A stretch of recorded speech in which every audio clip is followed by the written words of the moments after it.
Assalamualaikum warahmatullahi wabarakatuh. Selamat siang semuanya. Apa kabar? Semoga kalian sehat selalu dan selalu dalam lindungan Allah Subhanahu wa taala. Jangan lupa tetap semangat untuk menuntut ilmu. Jangan lupa juga untuk terus berdoa. Semoga dalam pertemuan kita berikutnya kita bisa bertatap muka secara langsung dan bisa belajar di ruangan kelas seperti biasa. Nah, karena kondisi masih pandemi, jadi kita masih melakukan pembelajaran secara daring. Nah, pada pembelajaran kali ini kita akan membahas tentang ibadah haji. Nah, sebelum ke pembelajaran, alangkah baiknya kita berdoa terlebih dahulu. Berdoa dimulai.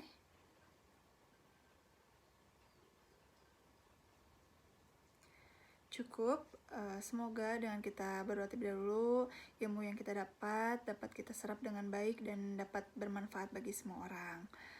Nah, langsung saja kita ke pembelajarannya ya.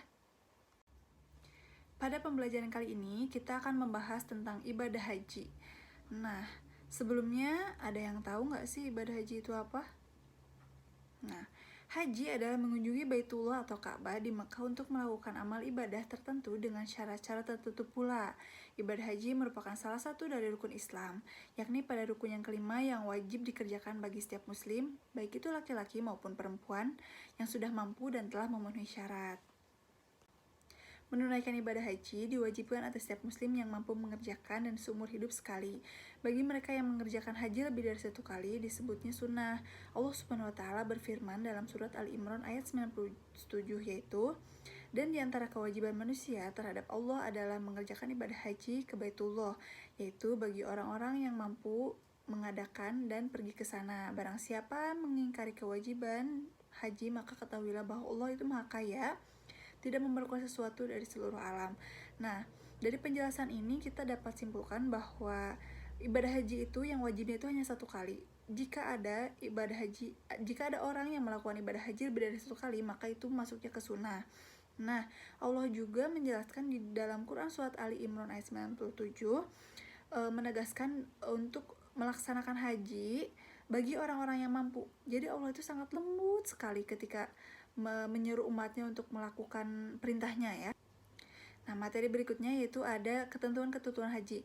Di sini ada 6 ketentuan. Yang pertama syarat-syarat haji, kemudian rukun haji, wajib haji, larangan haji, tata cara haji, dan sunnah-sunnah haji. Yang pertama yang akan ibu bahas yaitu tentang syarat-syarat haji. Syarat-syarat haji itu ada 5. Yang pertama, beragama Islam. Sangat jelas bahwa hanya Islam yang dapat melaksanakan ibadah haji. Kemudian yang kedua, berakal sehat. Dan ketiga, balik atau dewasa. Kemudian yang keempat, merdeka atau bukan budak. Dan yang kelima, kuasa atau mampu melakukannya. Berikutnya, ibu akan menjelaskan tentang rukun haji. Rukun haji yang pertama yaitu ada ihram. Ihram artinya berniat mengerjakan ibadah haji atau umroh dengan memakai pakaian ihram. Pakaian berwarna putih, bersih, dan tidak berjahit. Pakaian tidak berjahit hanya berlaku bagi laki-laki. Seperti gambar yang telah ibu contohkan di layar ini, ada gambar seorang laki-laki dan perempuan yang memakai baju ihram. Nah, gambar yang laki-laki itu memakai pakaian ihram tapi tidak berjahit ya. Rukun haji berikutnya yaitu ada wukuf di Padang Arafah.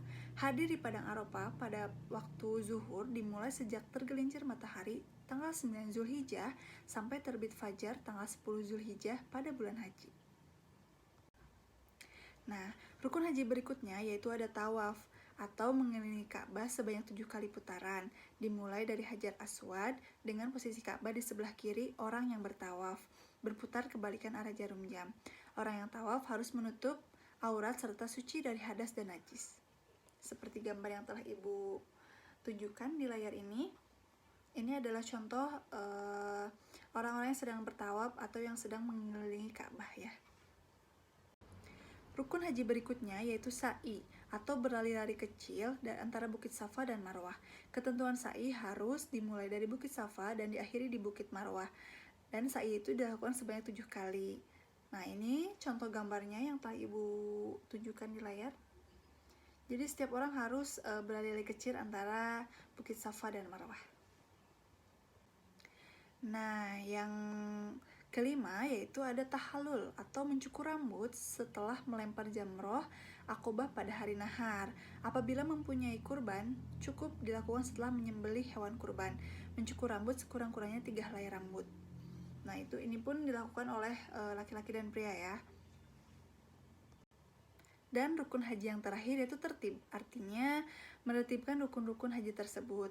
Harus beruntun mulai dari niat atau ihram, wukuf, tawaf, sa'i, dan menggunting rambut serta dan hal-hal yang berkaitan dengan rukun haji lainnya.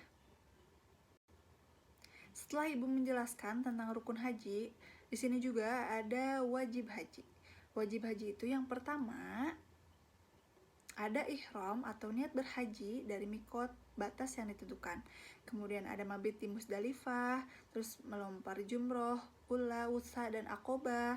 Kemudian mabit di Mina, tawaf wadak, dan menjauhi segala sesuatu yang terlarang. Nah, tadi Ibu sudah menjelaskan tentang wajib haji. Berikutnya ada sunnah haji. Sunnah haji yang pertama ada sholat sunnah di Hijr Ismail, kemudian membaca talbiyah, dan yang ketiga sholat sunnah tawaf di belakang makom Ibrahim, dan yang keempat memasuki Ka'bah dengan sambil berdoa. Nah, ini tuh hanya beberapa contoh sunnahnya ya, ada juga beberapa sunnah-sunnah yang lain. Jika ada perintah, maka ada juga larangan. Nah, larangan-larangan haji yaitu diantaranya bagi laki-laki dilarang memakai pakaian menjahit, memakai tutup kepala, dan memakai atas kaki yang menutupi mata kaki. Kemudian bagi larangan untuk perempuan, dilarang menutupi muka dan kedua telapak tangan. Jadi jika laki-laki tidak boleh untuk menutup kepala, kemudian tidak boleh memakai pakaian yang menjahit, dan tidak boleh memakai yang menutupi mata kaki, maka di perempuan yang tidak boleh tutup itu adalah telapak tangan dan muka. Dan berikutnya ada juga larangan bagi laki-laki dan perempuan, yaitu yang pertama memakai wangi-wangian kecuali yang dipakai sebelum niat haji. Kemudian memotong rambut atau bulu badan yang lainnya. Kemudian memotong kuku, mengadakan akad nikah, memburu dan membunuh binatang yang ada di tanah suci, dan bersetubuh atau pendahuluannya. Nah, di larangan haji ini membunuh binatang saja yang di tanah suci itu tidak boleh. Misalnya ada nyamuk misalnya yang kayak mengganggu kita, nah itu tidak boleh dibunuh, biarkan saja, oke? Mungkin hanya sekian yang dapat Ibu sampaikan. Namun sebelum itu Ibu akan menayangkan sebuah video tentang tata cara haji ya. Nah, kalian simak video tersebut, kemudian kalian ringkas apa saja yang kalian dapat dari video tersebut. Kemudian nanti di akhir akan ada tes tulis yang akan Ibu share di WA group, yaitu PG 10 dan esai 3 soal. Nanti di pertemuan berikutnya kita akan membahas soal itu bersama-sama ya. Mungkin cukup sekian dari Ibu, mohon maaf apabila kesalahan. Terima kasih. Wassalamualaikum warahmatullahi wabarakatuh. Tata cara ibadah haji.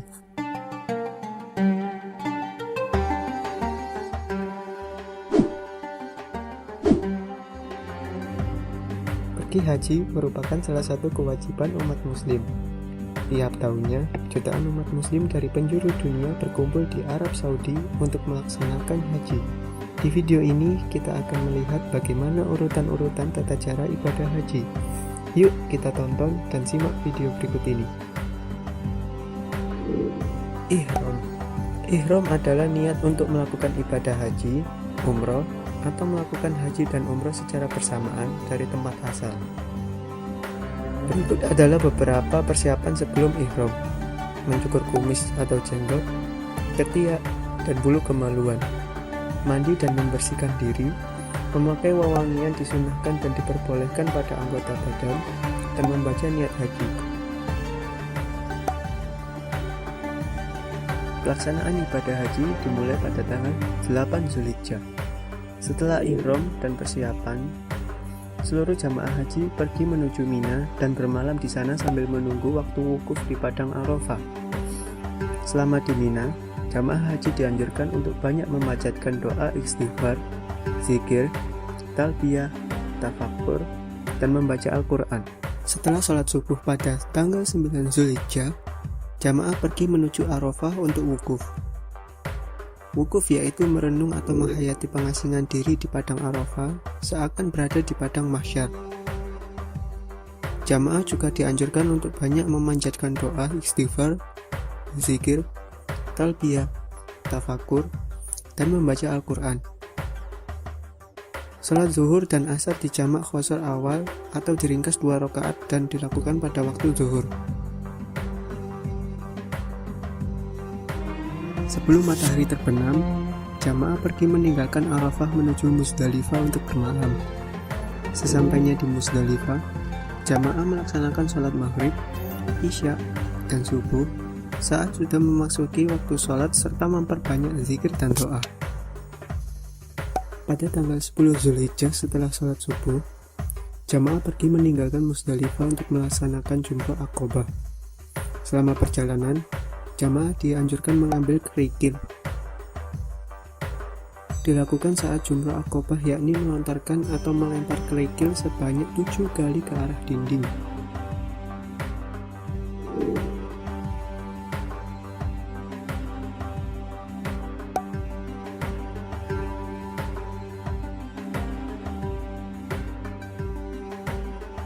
Setelah melakukan Jumrah Aqobah, jamaah dilanjutkan dengan bertahalul atau mencukur rambut. Untuk laki-laki, dianjurkan untuk mencukur hingga berukuran sejari tangan. Sedangkan untuk wanita, tidak dianjurkan bertahalul. Kemudian dilanjutkan lagi menuju Makkah untuk tawaf ifadah. Tawaf yaitu berputar mengelilingi Ka'bah sebanyak 7 kali, di mana Ka'bah harus berada di posisi sebelah kiri kita, yang kemudian dilanjutkan dengan sholat sunnah 2 rakaat di Maqam Ibrahim.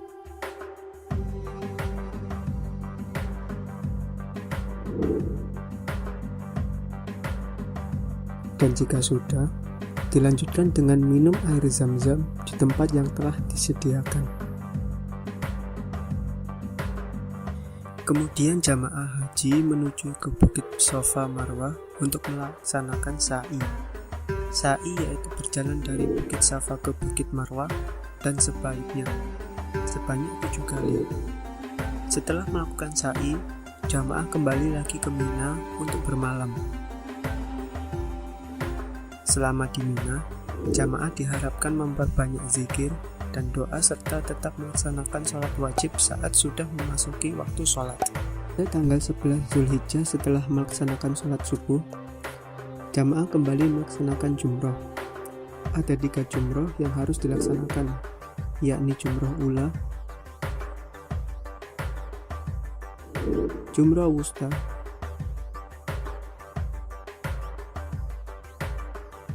dan jumroh Aqobah. Setelah melaksanakan 3 jumroh tersebut, jamaah kembali menuju Mina untuk bermalam lagi. Selama di Mina, jamaah tetap dianjurkan untuk melaksanakan sholat wajib 5 waktu, serta memperbanyak istighfar, zikir, dan membaca Al-Quran. Pada tanggal 12 Zulhijjah setelah melaksanakan sholat subuh, jamaah melaksanakan lagi jumroh ula, jumroh wusta, dan jumroh Aqobah.